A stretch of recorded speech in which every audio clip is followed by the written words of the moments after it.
Capítulo 18. Informações e esclarecimentos. A volta de Ismalha ao círculo da conversação impediu o prosseguimento do assunto. Aproveitando, talvez, a oportunidade, Aniceto perguntou ao administrador: "Que me diz da continuação de nossa viagem? Estimaríamos alcançar, ainda hoje, as esferas da crosta." Dirigiu-nos Alfredo significativo olhar e falou: "Não me sinto com o direito de alterar-lhes o plano de serviço, mas seria conveniente pernoitarem aqui. Nossos aparelhos assinalam a aproximação de grande tempestade magnética, ainda para hoje.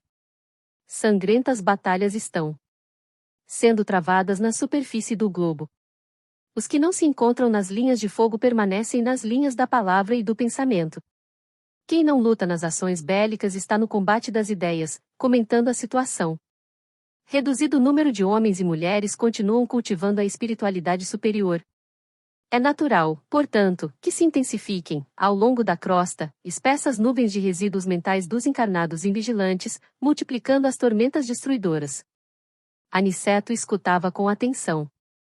"Não me preocupo com sua pessoa", continuou Alfredo, dirigindo-se de maneira particular ao nosso instrutor, "mas estes dois amigos, penso, seriam desagradavelmente surpreendidos." "Tem razão", concordou Aniceto. E, esboçando significativa expressão fisionômica, prosseguiu: "Avalio o sacrifício dos nossos companheiros espirituais, nos trabalhos de preservação da saúde humana. São grandes servidores", disse o senhor do castelo.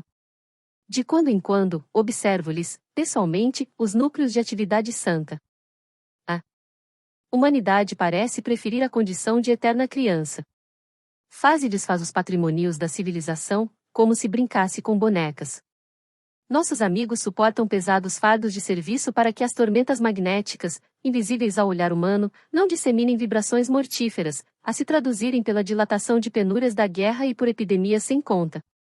As colônias espirituais da Europa, maiormente as de nosso nível, estão sofrendo amargamente para atenderem às necessidades gerais. Já começamos a receber grandes massas de desencarnados, em consequência dos bombardeios. Nosso lar, pela missão que lhe cabe, ainda não pode imaginar todo o esforço que o conflito mundial vem exigindo da nossa colaboração nas esferas mais baixas. Os postos de socorro de várias colônias, ligadas a nós, estão superlotados de europeus desencarnados violentamente. Fomos notificados de que as súplicas da Europa dilaceram o coração angélico dos mais altos cooperadores de nosso Senhor Jesus Cristo. Aos terríveis bombardeios na Inglaterra, na Holanda, Bélgica e França, sucedem-se outros de não menor extensão. Depois de reiteradas assembleias dos nossos mentores espirituais, resolveu-se providenciar a remoção de, pelo menos, 50% dos desencarnados na guerra em curso, para os nossos núcleos americanos. Temos aqui o nosso campo de concentração com mais de 400. Mas não há dificuldade no socorro a essa gente? Indagou Aniceto em tom grave. E a questão da linguagem? Os serviços de socorro, apesar de intensos na Europa, têm sido muito bem organizados, explicou Alfredo.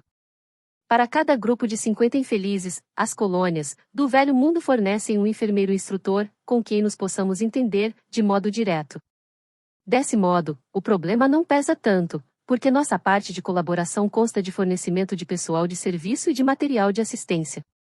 Não seria, porém, mais justo, e indagou Vicente, em que os desencarnados dessa espécie fossem mantidos nas próprias regiões do conflito? Alfredo sorriu e explicou. Nossos instrutores mais elevados são de parecer que essas aglomerações seriam fatais à coletividade dos espíritos encarnados. Determinariam focos pestilenciais de origem transcendente, com resultados imprevisíveis. Inúmeros de nossos irmãos que perdem o corpo nas zonas assoladas não conseguem subtrair-se ao campo da angústia.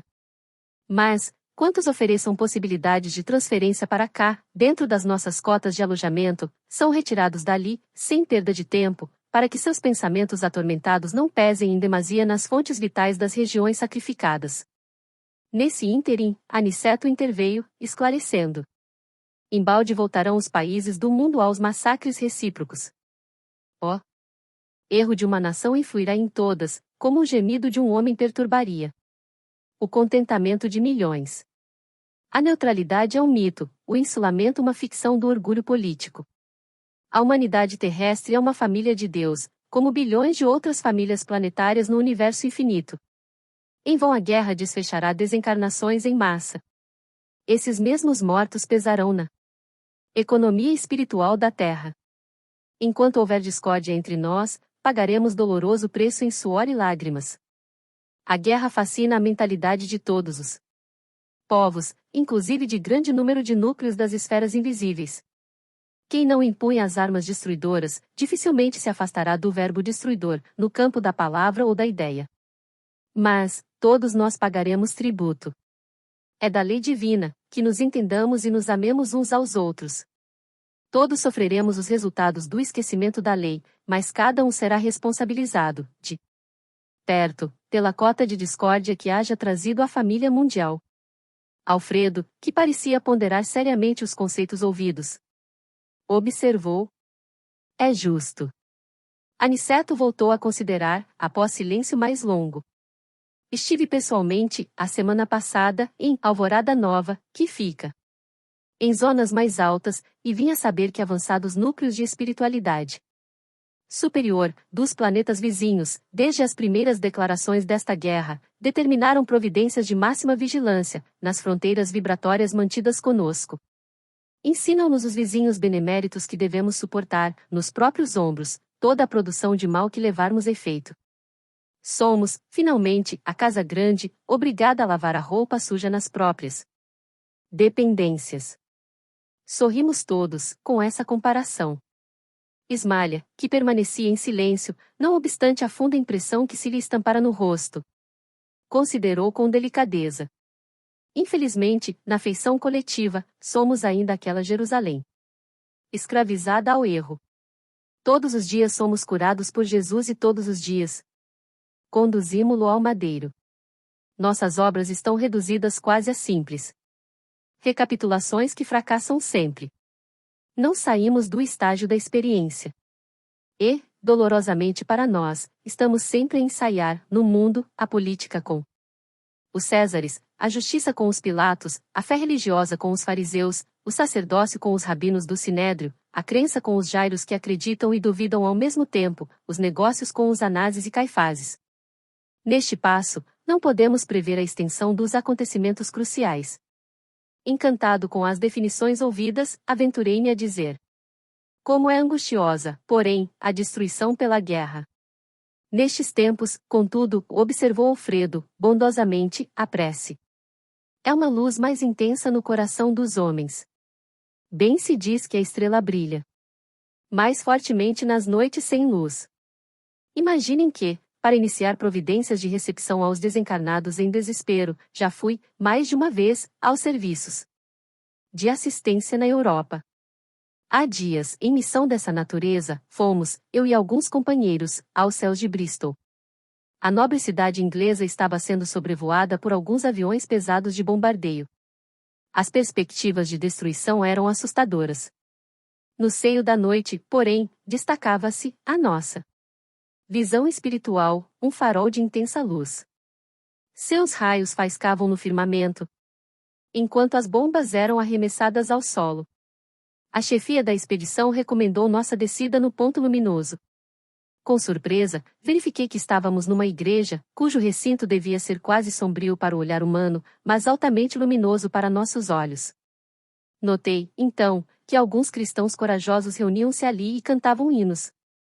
O ministro do culto lera passagem dos Atos, em que Paulo e Silas cantavam à meia-noite, na prisão, e as vozes cristalinas elevavam-se ao céu, em notas de fervorosa confiança. Enquanto rebentavam estilhaços lá fora, os discípulos do Evangelho cantavam, unidos, em celestial vibração de fé viva. Nosso chefe mandou que nos conservássemos de pé, diante daquelas almas heroicas, que recordavam os primeiros cristãos perseguidos, em sinal de respeito e reconhecimento. Ele também acompanhou os hinos e depois nos disse que os políticos construiriam os abrigos antiaéreos, mas que os cristãos edificariam na terra os abrigos antitrevosos. Às vezes, concluiu o senhor do castelo, em tom significativo, é preciso sofrer para compreender as bênçãos divinas.